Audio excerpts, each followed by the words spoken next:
Okay, can you see that slide? Yeah, we can see. Okay, good. Okay, so this is chapter 5. We are in our 6th week, and the first sort of section of the book talked about constraints, and this sort of next section is kind of more focusing in on the experience. And this chapter talks about the person. And I found it kind of interesting because, this really kind of gets down to asking yourself, the question, who are you? And, it's kind of an ongoing dialogue that you might have to understand the answer to that question. Like, who are you? Now, this is not a psychology class, so I'm not going to ask you to necessarily tell me exactly who you are, but the attempt to answer that question ultimately ends up also answering the question, who do you project yourself to be? So first off, you're asking yourself, who are you? And what are your general sense of, characteristics? And how do you end up sort of projecting that in these computer mediated environments? So the first part, and I'll kind of go from, the PowerPoint and back to the book. I found that interesting just because, if you really sat down and asked yourself some of these questions, it kind of gets deep into like, who are these voices that are answering the question, who are you? And so this kind of helps define, I guess, your personal identity. And it's a self-conscious becoming. It's like the sense of awareness of who you are. And then the I, they kind of define it as the energy. It's the sort of like the internal me. And this I is the person that is kind of, sort of asking the question. And then the me is that external. It could be the internal, which is a spirit, a sense of being. And then the external me is that physical appearance. So how do you go from the entity that asks the question, who are you, and then the manifestation of the answer, basically becoming the sense of your being, your self-awareness, and then the physical appearance. How do you actually manifest that sense of me in the physical world? And then that me also has a social kind of interaction. So it's one thing to have a personal sense of who you are, but then that is also going to influence how you interact with others, and then how others perceive you to be. So there's a lot of interesting kind of perspectives to take in on this particular chapter, and it's kind of a short chapter, but when you really sit and think about it, they ask some pretty pertinent questions, and I think it drives the thought process on how do you really answer that question. If you know who you are, and then as you are more self-aware of who you are, and how does that projection go out and influence or interact with others, and how does that sort of social perspective of you manifest itself in society. So this, I'm looking at, this graph that they have basically on page 78. So this I is an active awareness of the self. it's the knower, right? The knower.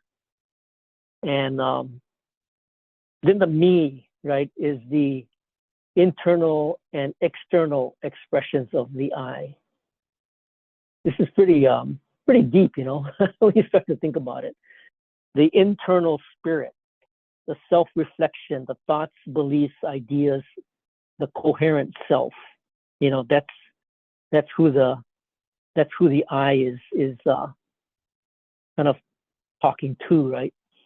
And then the material expression. How does that manifest itself into an appearance? Could be part of a race, an ethnicity, a gender, you know, a social, economic, I guess, position in society. And then you have these social roles that result from the me. And that's how do you perform in these personal interactions, group interactions, and social interactions. So that's you know, the projection of your self out into, you know, the world. And then there's these selves, right? These selves, possible selves, personal concepts of self with the potential to become actualized. And, you know, in the physical world, you know, you could present yourself in a certain manner. And then if one day you want to change that appearance, you could change the clothes or, you know, how you might present yourself. But it's, you know, could be kind of challenging to maintain, you know, especially if you're in a work environment. And then actualized selves, the identities a person enacts. So in, you know, this part, it's good to bring up because it's one thing to express it in a kind of a physical world, and it's another thing to express it in the virtual and computer mediated world. And we'll talk a little bit about, you know, how it's easier to create these perceptions, and there could be, you know, potential, you know, sort of ethical questions about that. You know, is it real? Is it false? Is it you know, manipulative? Okay, let's see, where am I here? Okay, so this is just an example of a person. I guess the person's name is James, and you've got this internal I. It influences the internal spirit. That internal spirit, and then the material actualized selves. They don't really say the word ego, but you know, a lot of this is also probably going to manifest itself, you know, as ego, and then as these actualized selves that you relate to, interact with the social surroundings. You know, that's the social circle. And then when you think about the different selves that you could kind of manifest, you probably have a different self when you're interacting with, you know, your parents or your, you know, relatives or your siblings. And then you may have another sort of self that you interact with at work. And then again, there's a multitude of selves that might be similar or it might be different depending on the environment, you know, that you're in. Let's say you're out clubbing, you know, that might be a different kind of self. Maybe, you know, maybe with a few drinks, you're, you know, let the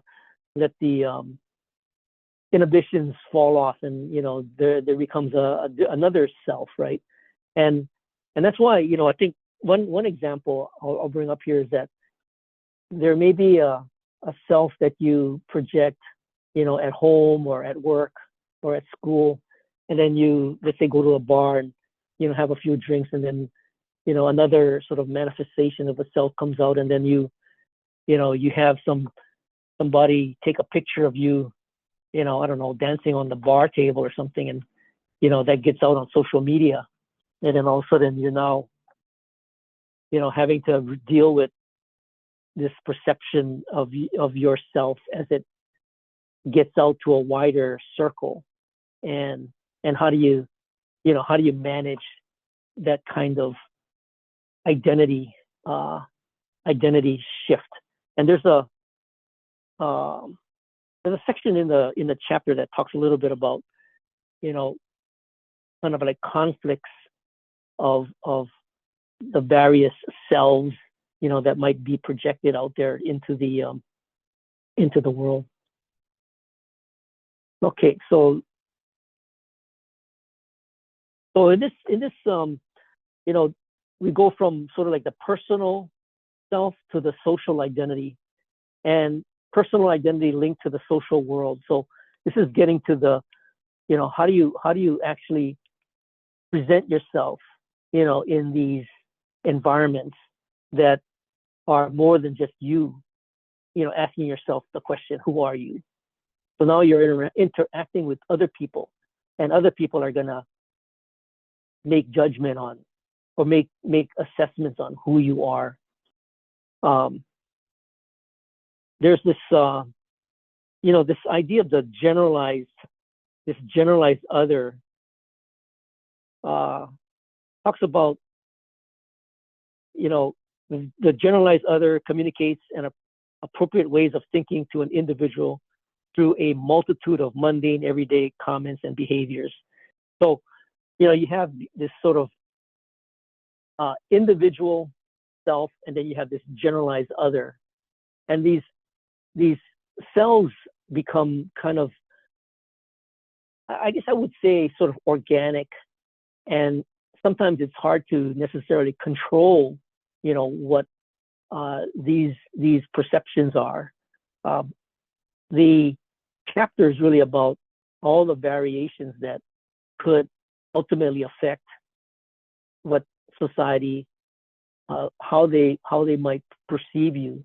It still stems from how you perceive yourself, and then there's things that I would say tools, like computer-mediated communications that help you to, well, maybe I don't know if help is the right word, that give you opportunity to kind of evolve that perception.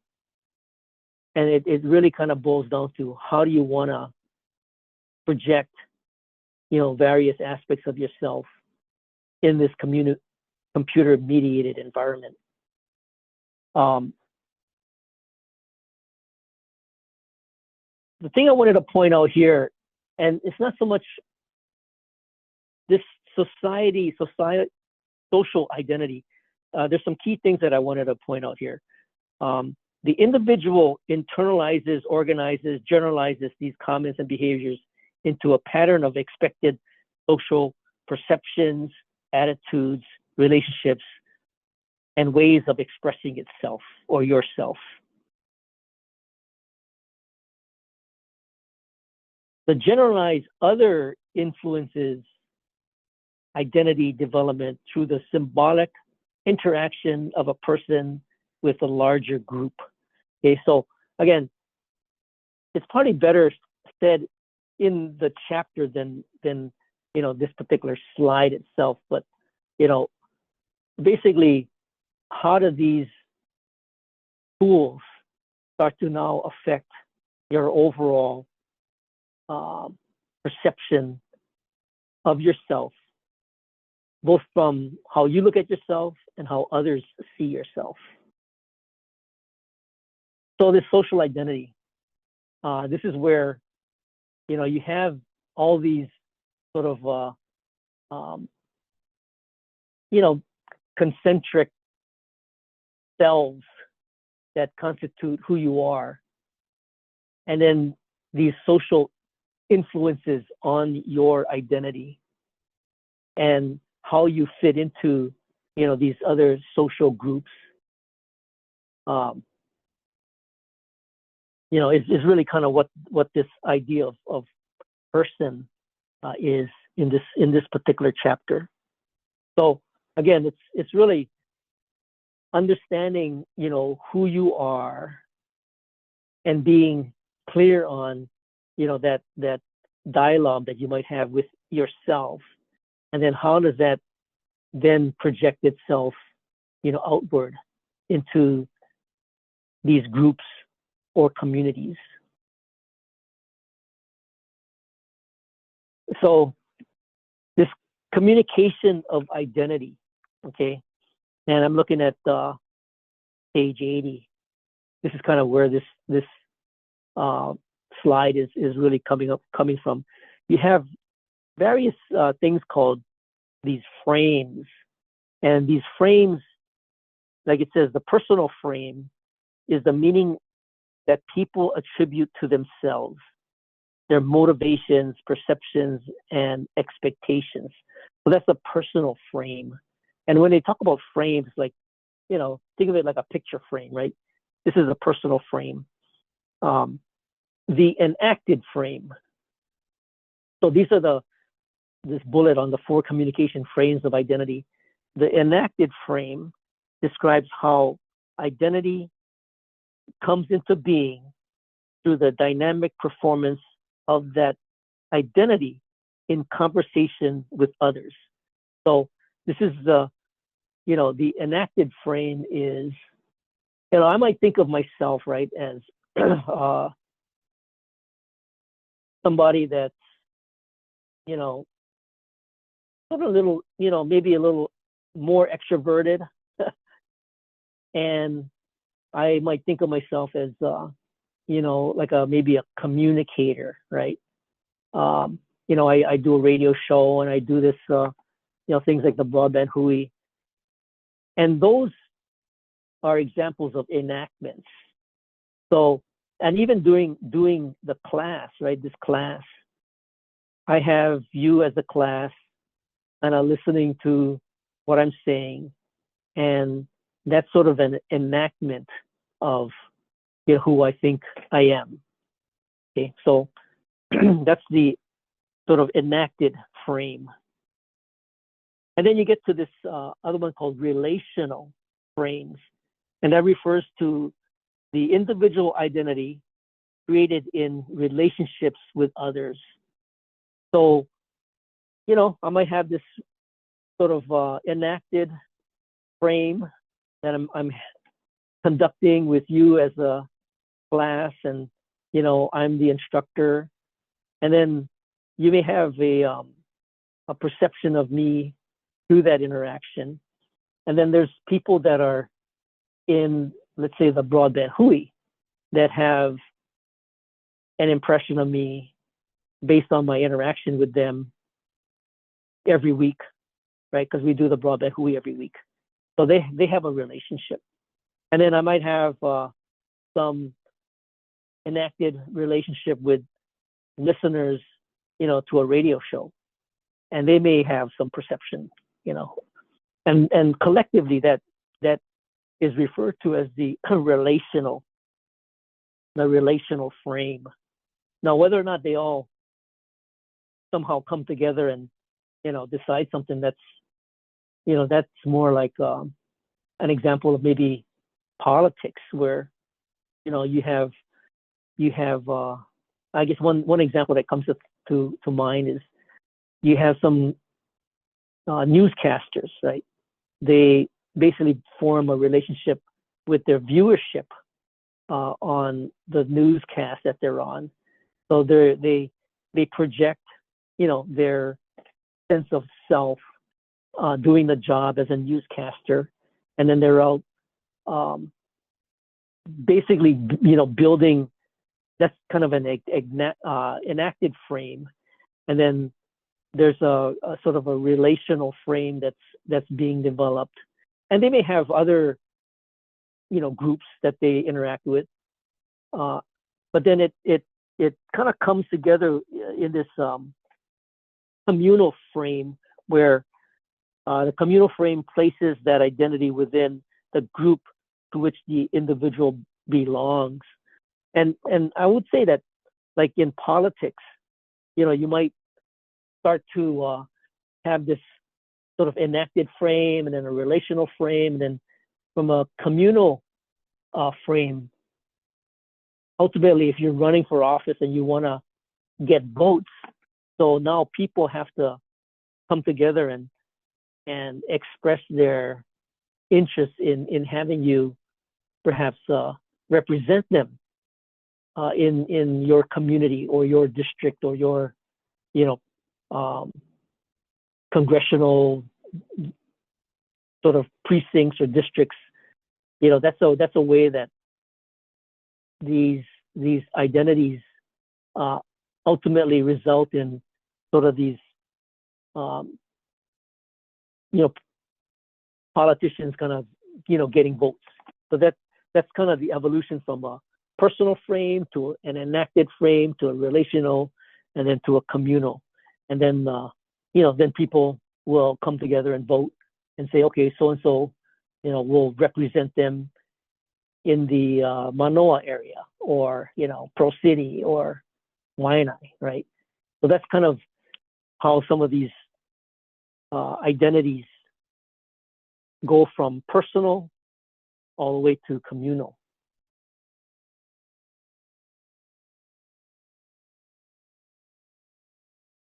So this is kind of a repeat of what I just talked about. The four frames of identity formation. You have the personal, self-motivation, perception, expectations.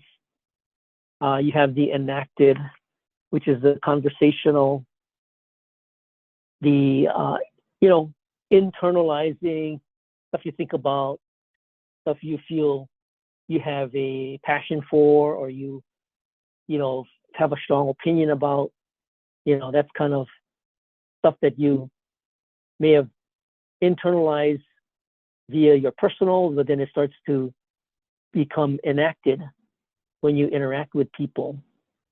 And then then it grows beyond that from a relational standpoint, expectation of others, society, social roles you might play, and then communal identity in a group, in a community. And then that's sort of the example of the kind of the politician, that ultimately runs for office and now needs a whole community to kind of to vote for them. Any kind of questions about these four frames of identity formation? You can either drop it in the chat or feel free to unmute and ask me a question. I think this chapter is very tangible. I mean, you can relate to what it is that they're describing, because we all go through this. This is something that from an experiential standpoint, we all kind of know what they're talking about. I mean, it's one thing to know what they're talking about. It's another thing to put it down in words, right?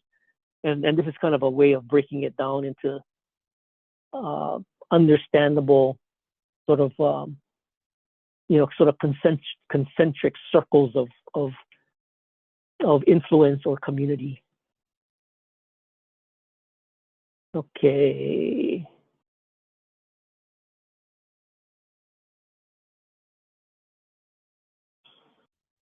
So another way of depicting, this communication of identity, you have, your self, all these possible selves on the left-hand side, and then, these concentric circles of identity from personal to enacted to relational to communal, and then, this sort of relationship that you might have with other folks,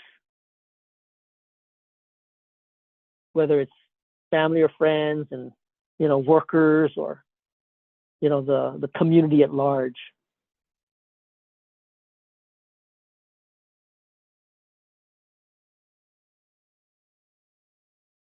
There's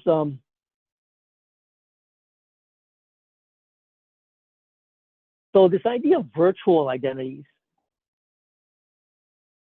it's it's an interesting conversation about, asking yourself who you are and how does that project itself in a real world kind of environment. But then when you start to think about, the added sort of complication of computer mediated environments, who does this virtual identity, what does it take on?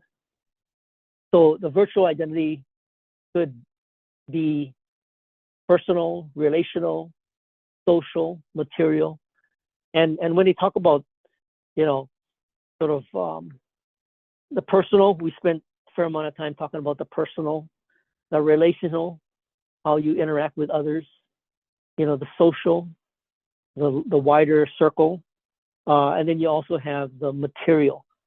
How do you present yourself, in this virtual environment?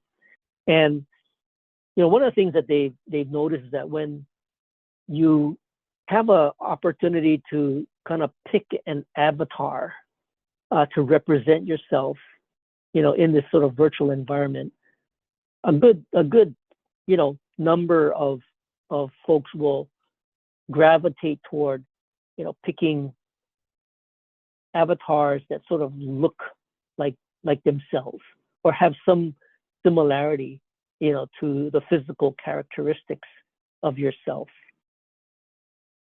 So this is kind of what this further breaks down. Personal is the internal traits, goals, beliefs, values. You got these relational roles. You got the social expectations, and the material, appearance, clothing, property, place. I don't know if any of you have these are probably a little bit before your time. So, I wouldn't be surprised if you haven't played around with this, but there was a virtual environment that was based primarily on chat. But you could go into this application called the Palace, and you could pick an avatar, and then have that avatar represent yourself as you go from one palace room to another palace room. And this was back probably, before before your guys' time, like in the late 90s. And there was a natural kind of the avatars weren't really the avatars you think of today. They were more like caricatures. So you would tend to maybe pick a character that maybe you have an alter ego, I think I remember picking one that kind of looked like a ninja or something. And that's kind of the material appearance. So then that projects a certain sort of virtual identity. The other one that I was thinking of that was kind of around the same time frame and then into the early 2000s was something called Second Life. And a lot of folks were playing around with Second Life, and that one had a more kind of virtual environment that was a little more complex than the Palace, but it had the ability to create an avatar that had more, I guess, flexibility to represent who you wanted to look like. Now, of course, if you start to have AI come into the picture to build your sort of online avatar, I'm sure there's a lot more creativity and variability, in some of the current kind of avatar building applications that are currently available. So anyway, that's kind of the virtual identity, as you kind of get more into some of the new application environments in these CMCs. And again, more sort of graphic description or, representation of these concentric circles. These, the thing that I think is important to point out in this particular section is the virtual identity and the identity expression. And they talk about these various sort of conditions and the experience of immersion, immersion, persistence, anonymity, and editability in these CMC environments. And that, again, are conditions by which, the CMCs further kind of enhance your crafting, of your identity online. Okay, so as we move from, the physical environment and your perception of yourself, as we go into these virtual environments, there's a lot more variability and potential sort of creativity, to depict who it is that you want to have represented as yourself. So the key ones here: immersion, persistence, editability, anonymity. And it says also the third place for identity enactment. Identity development occurs in informal social gatherings at neighborhood, pubs, cafes, community centers. These third places provide a neutral ground where people interact with each other, and conversation is the primary activity and the major vehicle for the display and appreciation of human personality and individuality. Again, the virtual, the virtual worlds that are created, whether it's, examples like Second Life, and I know there's a bunch of others that are out there now that have these kind of conditions where you can interact with others, and how does that compare to, a real world sort of interaction if you were physically in a pub or a bar or, a cafe or community center? You're interacting with people. How does that differ from when you might be in a virtual environment and interacting with people? And how do you project yourself, in those kinds of environments?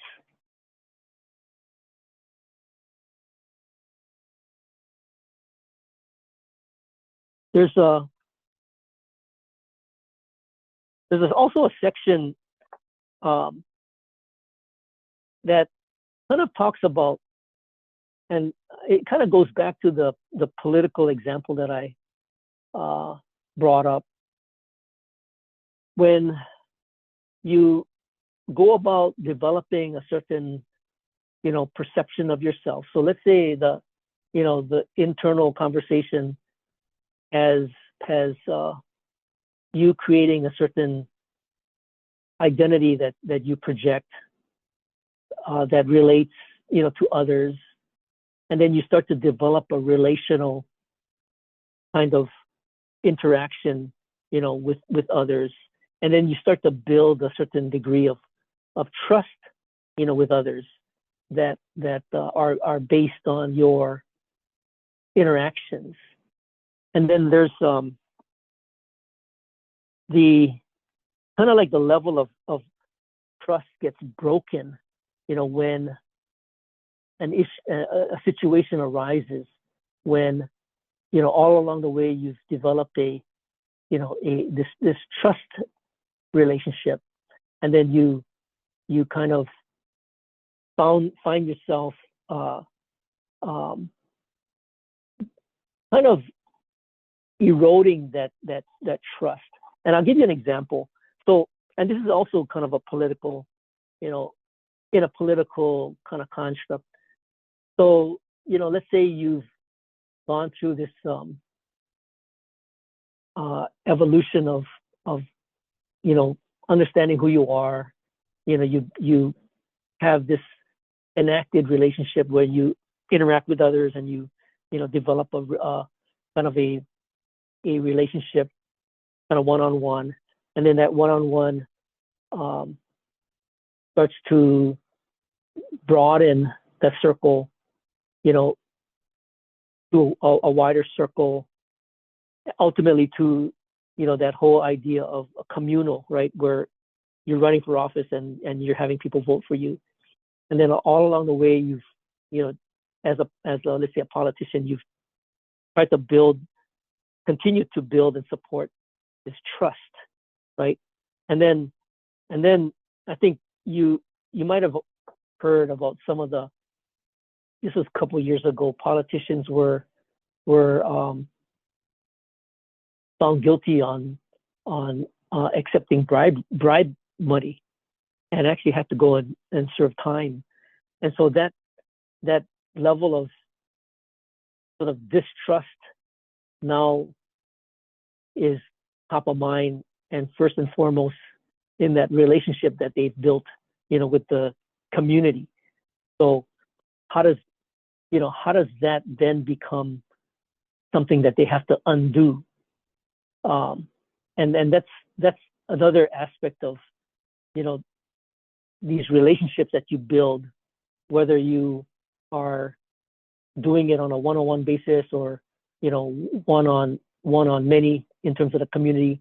And then when you're using things like computer mediated, where it's a bigger community, and then you've compromised the trust, right? Because let's say you're found guilty of accepting bribe money, and then now it's a whole nother kind of environment of either trying to build back trust or just go into hiding and not interact with anybody anymore, because you've already eroded that level of trust, and everything you might have built up has now gone awry because of some decisions that you might have made.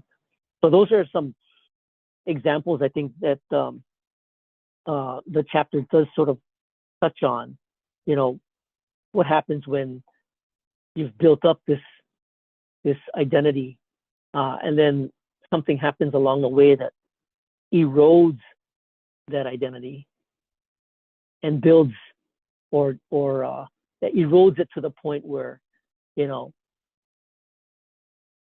it's not as obviously not as solid as it was before. So what is the recourse once you've gotten into that situation?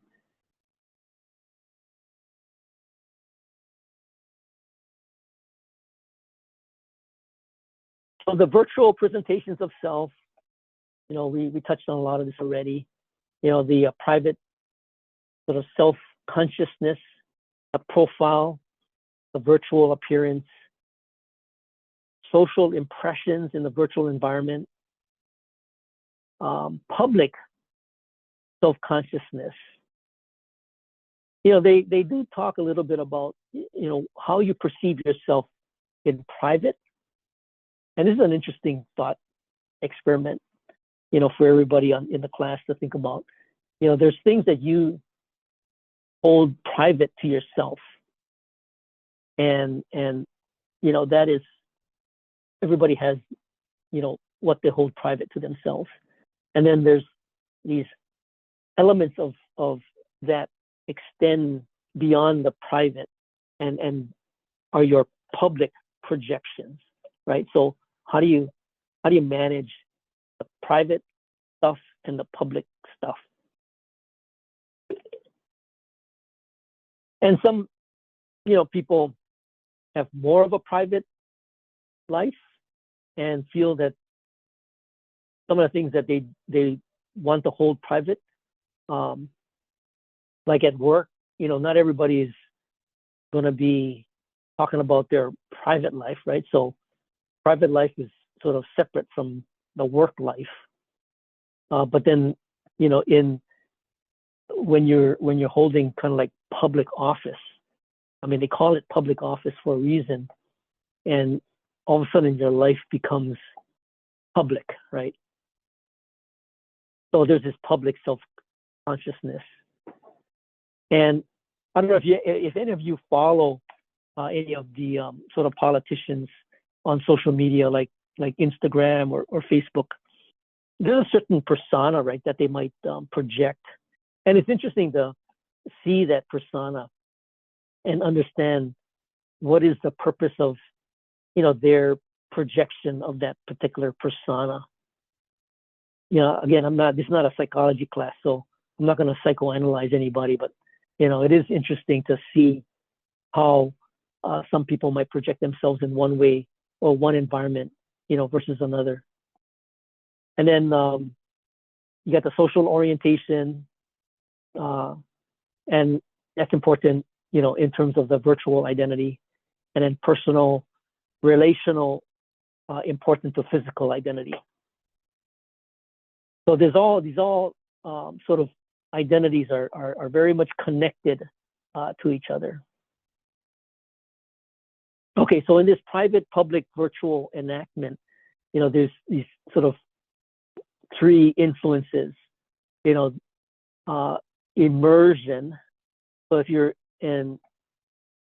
immersed in this environment, and I think a good example is this example of they had one where you're learning the Irish language, being immersed in an environment where there's a lot of not only the audio but even the sort of the virtual experience draws upon the Irish environment.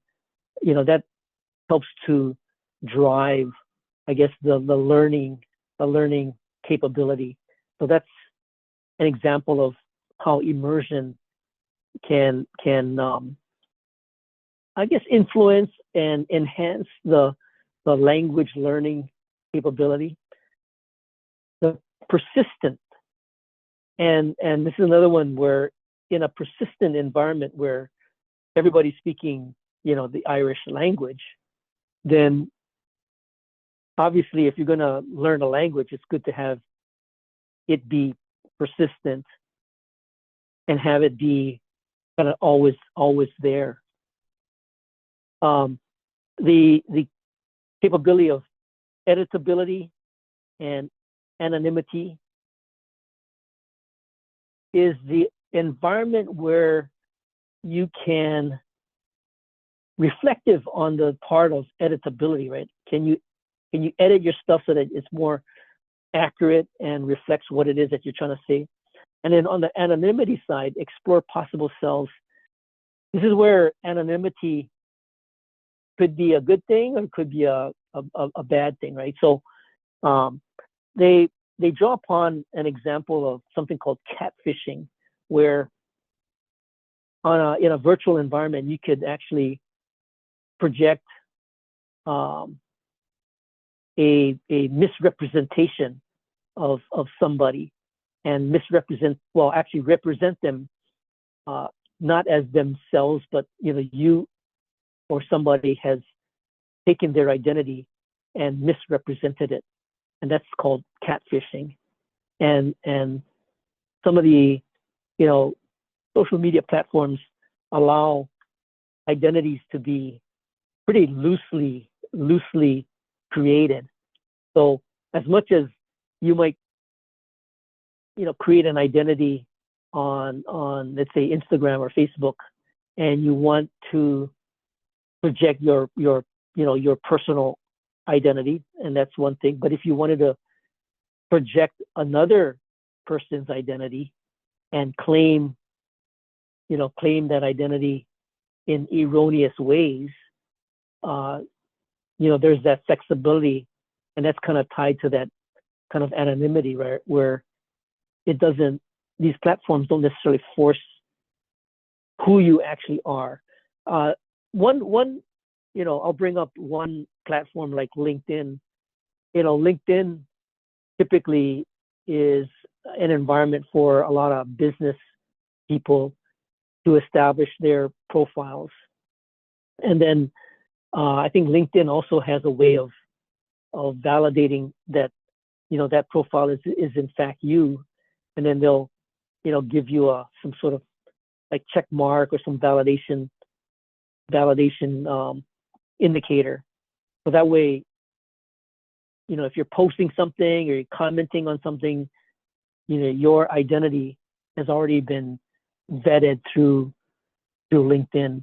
But some of these other platforms, you can actually, you can set yourself up as as you yourself, but you can also set yourself up as somebody totally fictitious, and that can be problematic and really kind of push the envelope on ethical use of these platforms.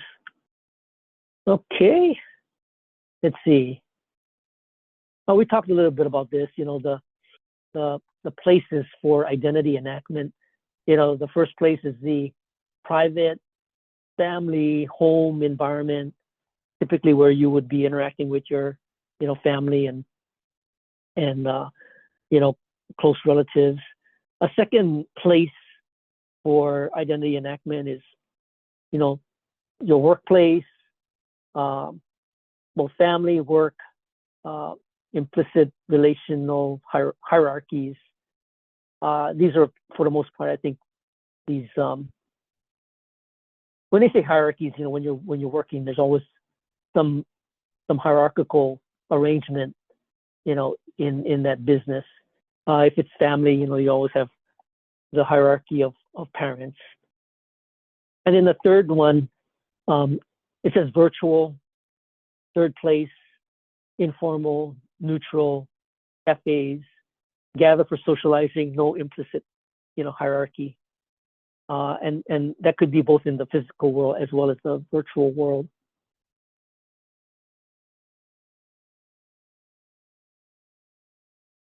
Let's see. Actualizing possible selves, present private identity, experiment, reflect, modify. These are the capability for you if you start to evolve into these CMCs of choice. I can tell you that when I started doing social media, our favorite social media platform was Twitter. And over time you're excited about it, you've got all your friends joining it, you want to contribute to the conversation, and then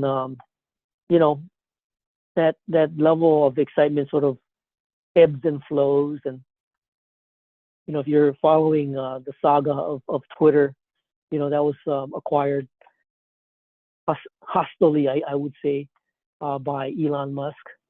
And the whole platform, I think, has been I guess severely diminished, in my opinion. But it also reflects sort of the ebb and flow of whether these platforms are really ones that you want to use going forward. And for many people, I mean, it is still a platform for voicing strong opinion, and so it's still there and it's still easily accessible. So if that's what you want to do, then it's still available for that kind of use. You fit your identity to the CMC relationships, communities, again, whether it's Facebook or Twitter or Instagram or even TikTok. Actualize possible selves, not false presentations. Again, how do you present yourself as genuinely as you can, if that's what you want to do. And again, this is where that anonymity or flexibility of creating other representations of yourself could kind of like cross the line into like false presentations. And then you got these virtual identities, accentuate psychological consistency, express thoughts, feelings, private self-consciousness, present ideal material, social self. Again, it's so it's kind of a wild world once you start to look at all the possibilities that could exist in the representation of yourself, with these various platforms.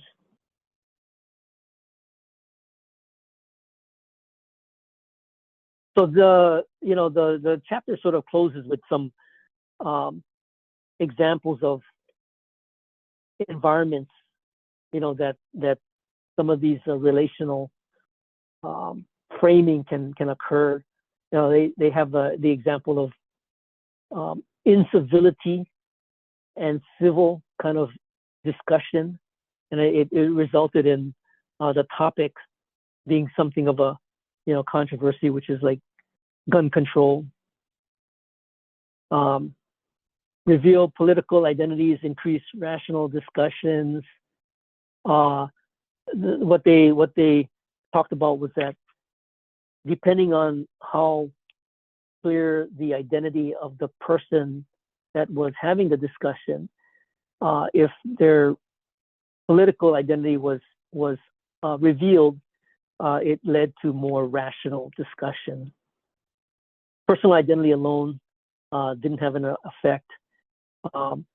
Personal and political identity revealed civil, rational kind of interaction and conversation. And then we talked a little bit about this learning Irish kind of environment where, if the environment is immersive, then it really kind of helps to accentuate the learning environment, especially when, learning a second language or learning a different language.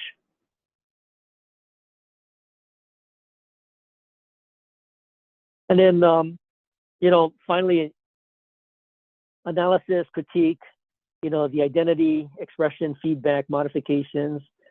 Identities change as people, relationships change. So for all of you, as you go through the use of any of these platforms, as you, continue to go through life asking the tough questions like, who are you?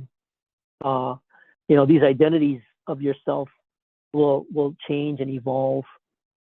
In general, express, reflect person's self-identity. In the virtual world, you can explore hidden, authentic selves.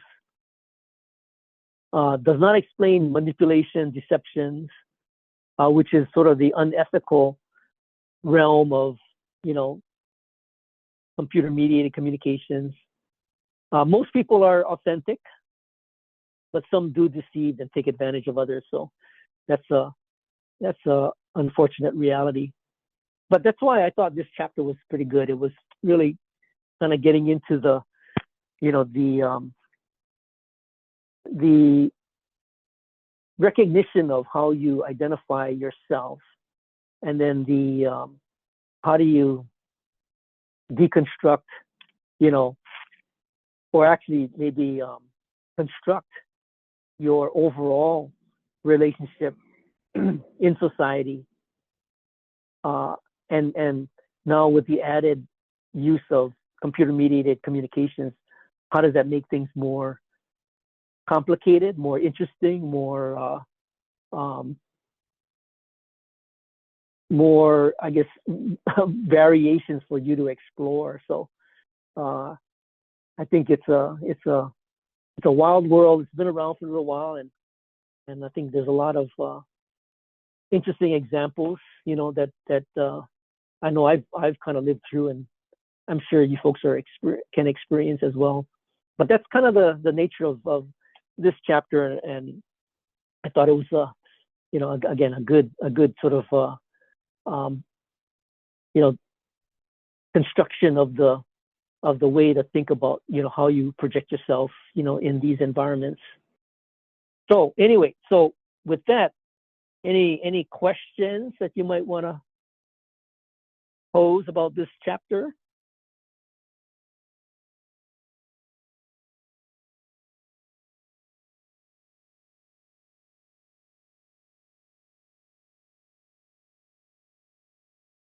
Let's see.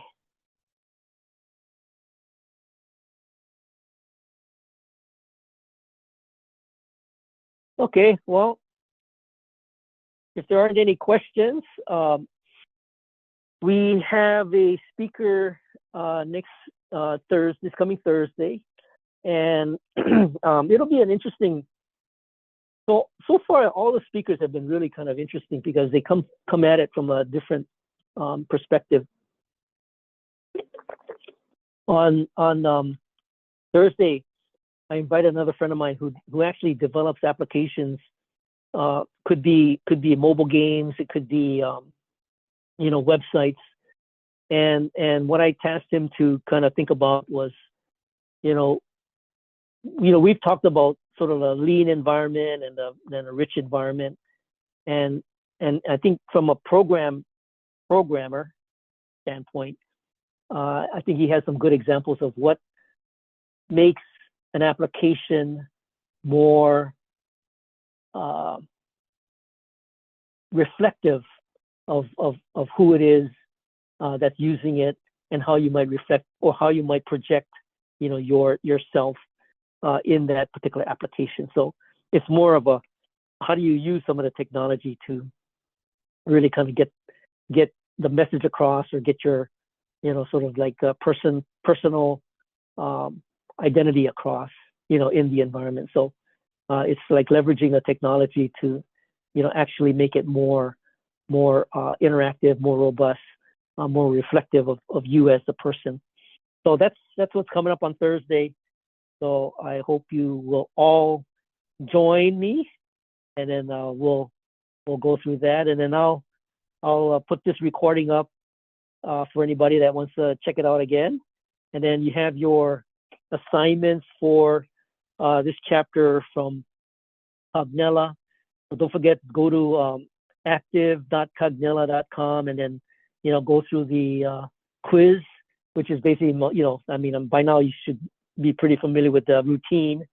And then on Thursday I'll have the survey questions up, and then you guys can fill that in, after the lecture. So if there aren't any questions, thanks for joining me, and I'll see you all on Thursday. Thank you.